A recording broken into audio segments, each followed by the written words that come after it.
Bonjour! Après nous être penchés sur le premier long métrage fantastique, continuons notre avancée dans le temps cinématico-fantastique avec la bonne année 1912. Partons d'abord en France avec Jean Durand, qui a commencé sa carrière de réalisateur en 1908. Il a inventé plusieurs rôles de personnages comiques comme Zigoto ou Onésime. Ses films se caractérisent par un humour absurde, surtout par leur environnement. Ainsi, dans Onésime horloger en 1912, le héros, interprété par Ernest Bourbon, accélère le temps. En 1912 également, Onésime aux enfers est torturé par des visions de jolies femmes qui le martyrisent. N'hésitez pas à découvrir Onésime, c'est toujours plein de surprises. Chez Gaumont, toujours en 1912, Louis Feuillade, qui nous avait donné une belle nativité, revient avec La Hantise, un film de 23 minutes dont le fantastique réside dans une médium qui prédit le naufrage du Titanic. On fait avec ce qu'on a. Parlant d'on fait avec ce qu'on a, partons aux États-Unis où Harold M. Shave a réalisé pour la compagnie Edison Le pays au-delà du coucher de soleil, où un enfant s'imagine vivre dans un monde meilleur avec des fées jusqu'à la fin du film où il prend un bateau et part vers le lointain. Le film, qui présente un enfant miséreux, a été présenté comme une conscience sociale. Restons aux États-Unis, il est temps de parler un peu plus en détail de la Tanousée. Fondée par Edwin Tanousée en 1909, la compagnie réussit à s'imposer aux côtés de Biograph, Vitagraph et Edison comme principale maison de production avant-guerre. Après Cendrillon et Cupidon, il propose en 1912 le portrait de Lady Anne, réalisé par Loide Lonergan, le beau-frère d'Edwin Tanousée. Dans ce film, le portrait d'une femme prend vie pour avertir sa descendante de ne pas commettre les mêmes erreurs qu'elle, avec un bel effet de morphing. Film qui se regarde. Sur le même thème, on a L'esprit de son grand-oncle, dont le réalisateur m'est inconnu, dans lequel un magicien fait croire à un vieil avare que son oncle est revenu d'entre les morts pour lui apprendre la générosité.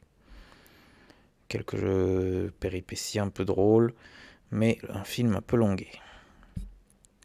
Mais le film de créature le plus marquant de cette année, c'est la toute première adaptation à nous être parvenue de Dr Jekyll et Mr Hyde, réalisé par Lucius Anderson, dont on reparlera. Le film, qui se base plus sur une pièce de théâtre que sur le roman de Stevenson, raconte comment le bon Dr Jekyll met au point une potion qui le transforme en homme plein de vices, Mr Hyde. Au début, il s'en amuse, mais quand Hyde agresse une petite fille, il décide d'arrêter de prendre la potion. Malheureusement, Hyde ressurgit. Au casting, on a James Cruise dans les deux rôles-titres, un grand acteur du muet.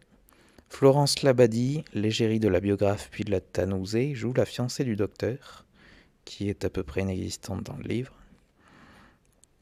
La petite fille est jouée par Marie-Héline, la Tanousée Kid, qui a joué dans une centaine de ses films. Les décors font un peu cheap, mais l'effet de transformation fonctionne, comme le maquillage. Même si Hyde ne donne pas une impression de mal absolu, comme dans le livre, il a l'air bien menaçant. Une bonne adaptation qui se regarde très bien. Enfin, sachez que deux longs métrages fantastiques sont sortis en 1912, un dont nous reparlerons dans une rétrospective, et un film italien qui adapte une légende arthurienne, j'ai nommé Perceval, pas celui-là, ou Le Conte du Graal. Inspiré de l'opéra de Wagner, l'action ne se passe pas à Camelot, mais à Montsalvat, où l'évêque nomme le protecteur du Graal, le roi Amfortas. Mais deux sorciers décident de le soumettre à la tentation. Et le roi Amfortas cède, puis tombe gravement malade, tandis que le Graal perd ses pouvoirs. Le roi et l'évêque ont alors une vision du prochain gardien du Graal, Perceval, lequel reçoit la visite d'un ange.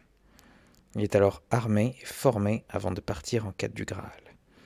Il est lui aussi tenté par les deux sorciers, mais comme l'évêque lui a révélé la vérité sur le Graal, il ne cède pas et arrive à Montsalvat pour restaurer les pouvoirs de la coupe.